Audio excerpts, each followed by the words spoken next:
آپ کے لیے آج دو پیغام ہیں. پہلا پیغام عمران خان کی طرف سے یہ ہے کہ اس وقت جو ہماری اسمبلی میں بیٹھ کے لوگ، پارلیمنٹ میں بیٹھ کے لوگ فیصلے کر رہے ہیں، جو ناجائز فارم 47 کے پیداوار ہے، جو چوری کر کے مینڈیٹ کو اسمبلی میں بیٹھیں، وہ قوم کے لیے کیسے فیصلے کر سکتے ہیں اور کیسے یہ ریزولوشنز پاس کر رہے ہیں اور کیسے یہ ہمارے جو قانون ہے وہ تبدیل کر رہے ہیں، جب ان کا کوئی حق نہیں بنتا کہ وہ قوم کے لیے فیصلے کریں.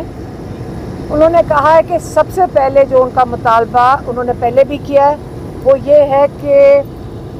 پہلے اسٹولن مینڈیٹ، جو کئی 100 لوگ ہیں جن کا مینڈیٹ چوری ہوا ہے، اس کو یہ واپس کریں. ای سی پی کے اندر سب نے فائل کیا ہوا ہے، اپنے کیسز لے کر گئے ہوئے ہیں، لاتعداد کیسز ہیں اس وقت ای سی پی میں، اور ای سی پی کی کانسٹیٹیوشنل رسپانسبلٹی ہے کہ یہ ان کیسز کے اوپر جلد از جلد 180 دن کے اندر فیصلے دیں. یہ کوئی عمران خان بھیک میں نہیں مانگ رہے جو اسٹولن مینڈیٹ ہے، یہ ای سی پی سے جائز اپنا حق مانگ رہے ہیں کہ آپ کو پتہ ہے کہ یہ چوری کردہ مینڈیٹ ہے اور اس کو واپس کیا جائے. اور کہتے ہیں جب اسٹولن مینڈیٹ واپس ہوگا، اور اس سے پہلے آپ کو جو ناجائز لوگ اس وقت جیلوں کے اندر ہیں اور جو بیل کے اوپر بھی ہیں اور جن کے اوپر 9 مئی کے آپ نے کیسز بنائے ہیں، ان کو ختم کرنا چاہیے. کیونکہ ویسے بھی جب یہ کیسز کو جب ہوا لگے گی، جب یہ لوگوں کے سامنے آئیں گے 9 مئی کے، کیونکہ ہمارا کیس عدالت میں کل ہم لاہور کی اے ٹی سی میں تھے اور ہماری عدالت نے کیسز شروع کر دیے ہیں، انہوں نے سننا شروع کر دیے بیل اپلیکیشنز. اور اس کے اندر جب کیا انویسٹیگیشن آفیسر پیش ہوا ہے تو اس کے پاس کوئی شواہد نہیں تھے. جج صاحب نے بھی پوچھا کہ آپ کے کوئی شواہد ہیں، ان کے پاس کوئی شواہد نہیں تھے ان کو دکھانے کے لیے. اور عمران خان نے یہی کہا ہے کہ جو سی سی ٹی وی فوٹیج ہے انہی کے پاس ہے، یہ لے آئیں. انہوں نے بڑا کلیئرلی کہا ہے کہ اگر آپ ہمیں سی سی فوٹیج دکھا دیں اور اگر کوئی بھی ہمارا پی ٹی آئی کا بندہ یا کوئی ممبر اٹیک کر رہا ہے کسی بھی تنصیبات پہ، ہم اس کو پارٹی سے باہر کریں گے اور آپ لوگ اس کو سخت سے سخت سزا دے دیں. اور اگر ہمارا کوئی بندہ ہوا جس نے یہ جلایا ہے تو میں آپ سے معافی مانگوں گا، لیکن بہتر یہ ہوگا کہ آپ معافی مانگیں، کیونکہ آپ کو پتہ ہے کہ یہ پی ٹی آئی کے لوگوں نے نہیں کیا، یہ تنصیبات کو انہوں نے آگ نہیں لگائی. تو یہ انہوں نے معافی کا فیصلہ کر لیا کہ معافی آپ مانگیں گے کیونکہ آپ نے ہمارے لوگوں پہ ظلم کیا. لیکن اگر ہمارا کوئی بھی بندہ یہ تنصیبات جلاتا ہوا نظر آ گیا تو عمران خان نے کہا میں معافی مانگوں گا. ایک تو یہ کلیئر ہو گیا سب کو. دوسرا انہوں نے کہا ہے کہ توشہ خانہ جو کیس چل رہا ہے عمران خان پہ، اور جج صاحب کو بہت جلدی ہے، وہ کہتے ہیں جی جلدی سے جلد فیصلہ کیا جائے. وہ کہتے ہیں جی میرا بھی اور نواز شریف کا جو 12 سال پرانا کیس ابھی تک سننے کا ان کو توفیق نہیں ہو رہی. جج صاحب کو میں کہتا ہوں کہ دونوں کیس اکٹھے چلا دیں. یہ وہ کیس ہے جس کے اندر انلیگلی نواز شریف نے توشہ خانہ سے گاڑیاں لی تھی، جو کہ پاکستان کے لاء کے مطابق آپ گاڑی نہیں لے سکتے ہیں، یہ اجازت نہیں ہے. تو اگر انہوں نے گاڑی لی ہے، ان کا کیس 12 سال سے یہ جج صاحبان نہیں سن سک رہے. انہوں نے کہا میں چاہتا ہوں کہ آپ ضرور ایک اور کیس کریں میرے پر، لیکن یہ کنڈیشن ہے کہ دونوں کیسز اکٹھے سنیں.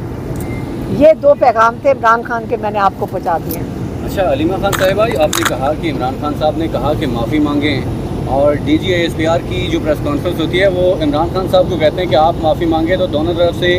ایک دوسرے کو کہا جا رہا ہے کہ معافی مانگے تو معاملات کیسے آگے بڑھیں گے؟ نہیں، عمران خان نے کہا ہے کہ آپ سی سی ٹی وی فوٹیج لے آئیں، کورٹ میں پیش کریں اور اگر کوئی بھی پی ٹی آئی کا آپ کو ممبر نظر آئے جس نے تنصیبات کے اوپر آگ لگائی ہے یا کوئی جو اگر انہوں نے یہی کہا ہے نا کہ آگ لگائی ہے، تو اگر کسی نے ایسا کام کیا ہے تو میں معافی مانگ لوں گا اور آپ اس کو سخت سزا دے دیں، یہ انہوں نے کہہ دیا اس کے اوپر۔ تو مینڈیٹ کی آپ بات کر رہی ہیں، 6 مہینے ہو گئے ہیں الیکشن کو بھی، ابھی تک کوئی چانس نظر نہیں آ رہے کہ آپ کو آپ کی سیٹیں بھی ملیں گی یا مینڈیٹ ملے گا، تو کیسے یہ؟ دیکھیں ای سی پی کی بہت بڑی ذمہ داری بنتی ہے، وہ کانسٹیٹیوشنل ادارہ ہے، اور اگر ای سی پی کا جو ہیڈ کر رہے ہیں اگر اس کو یہ نہیں سمجھ آ رہی کہ اس کی آئینی ذمہ داریاں یہ اور اس کو پوری کرنی چاہیے، اگر وہ نہیں پوری کرتا تو آرٹیکل 6 ان کے اوپر لگتا ہے، تو اگر وہ اپنی پوری کر لے تو بہتر ہے۔ اور یہ کیسز آپ کو پتہ ہے کہ کتنے گئے ہوئے ہیں ای سی پی میں، ٹرائیبیونلز کے آگے گئے ہوئے ہیں، تو ان کو فیصلہ کرنا چاہیے، اسٹولن مینڈیٹ واپس کرنا چاہیے، اور جب واپس ہو جائے گا عمران خان کہہ رہے ہیں پھر بہتر ہوگا کیونکہ الیکشن کمیشن بھی دوبارہ منتخب ہوگی، اور اس کے بعد وہ کہہ رہے ہیں کہ آپ الیکشن کرا لیں۔ ٹھیک ہے، سپریم کورٹ کے 11 ججز نے کہا کہ یہ الیکشن کمیشن کا شاخسانہ ہے، یہ الیکشن کمیشن کا فتنہ اور فساد ہے۔ اس فتنہ اور فساد کو یہ جو ماشاءاللہ حکومتی یہ کیا کہوں فارم 47 کی ناجائز حکومت اور یہ جو انلیجیٹمیٹ گورنمنٹ ہے، وہ اسے پرپیچویٹ کرنا چاہتی ہے، فراڈ کو۔ ارے بابا، اس فراڈ کو سپریم کورٹ ہونے دیتی ہے، کیونکہ یہ جو مرضی کہہ لیں،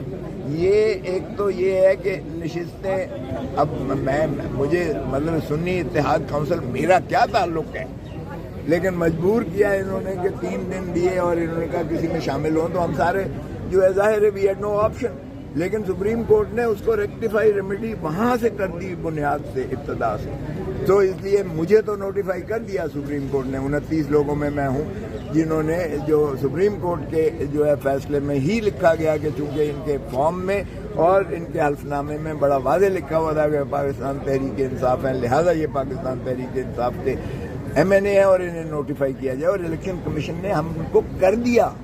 اب کیا وہ پاسٹ اینڈ کلوز ٹرانزیکشن کو یہ انڈو کر سکتے ہیں؟ یہ بھی ایک ایشو ہے، نہیں کر سکتے۔ یہ سپریم کورٹ کے کیا فیصلے کے اوپر جو ہے یہ بیٹھ سکتی ہے؟ یہ نہیں بیٹھ سکتے سپریم کورٹ کے فیصلے کے اوپر۔ تو ان کا یہ کہنا کہ 2017 سے اطلاق ہوگا، وہ بھی نہیں ہو سکتا ہے۔ اب قانون کا سوال پیدا ہوتا ہے کہ کیا اس کا اطلاق پروسپیکٹو ہوگا، جس طرح پریکٹس اینڈ پروسیجر ایکٹ میں ساری کورٹ، اس میں 8/7 کی آپ کو یاد ہوگا، انہوں نے کہا ریٹروسپیکٹو نہیں ہو سکتا اس کا اطلاق، یعنی پیچھے سے اس کا اطلاق نہیں ہو سکتا ہے، اس کا اطلاق اس دن سے ہوگا جس دن ایکٹ پاس ہوا ہے، اس کے بعد کے جو کوئی ایسے ٹرانزیکشن ہوں۔ سر حکومت تو کہہ رہی